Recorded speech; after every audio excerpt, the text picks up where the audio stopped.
मी आहे सिंधुदुर्ग. अरबी समुद्राच्या अथांग लाटांमध्ये उभा असलेला स्वराज्याच्या समुद्री सामर्थ्याचा जिवंत पुरावा. माझा जन्म झाला इसवी सन 1664 मध्ये, जेव्हा छत्रपती शिवाजी महाराज यांनी समुद्रावर स्वराज्याची मोहर उमटवायचा निर्धार केला. मालवणच्या किनाऱ्यावरून त्यांनी मला पाहिलं आणि म्हणाले, इथे उभा राहील असा किल्ला जो स्वराज्याचा समुद्री प्रहरी बनेल. हजारो हातांनी, हजारो स्वप्नांनी माझ्या भिंती घडवल्या गेल्या.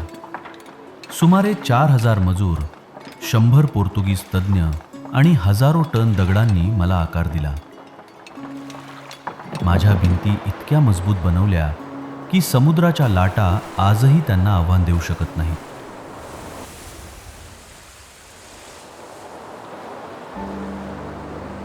माझ्या अंगावर आहेत 40हून अधिक बुरुज आणि माझं मुख्य प्रवेशद्वार इतकं चतुराईनं लपवलं आहे की शत्रूला ते सहज दिसतच नाही. मी फक्त एक किल्ला नाही, मी स्वराज्याच्या समुद्री संरक्षणाचा किल्लेदार आहे.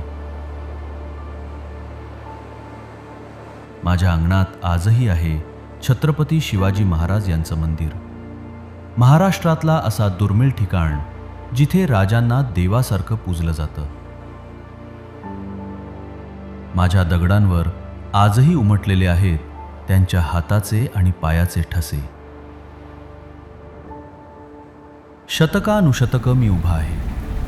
वादळ आली, साम्राज्य बदलली, पण मी स्वराज्याच्या इतिहासाची साक्ष देत राहिलो.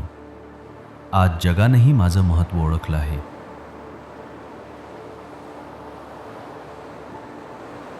मी आहे स्वराज्याची समुद्री ढाल, छत्रपतींच्या दूरदृष्टीचा पुरावा आणि महाराष्ट्राच्या अभिमानाचा प्रहरी. मी आहे सिंधुदुर्ग.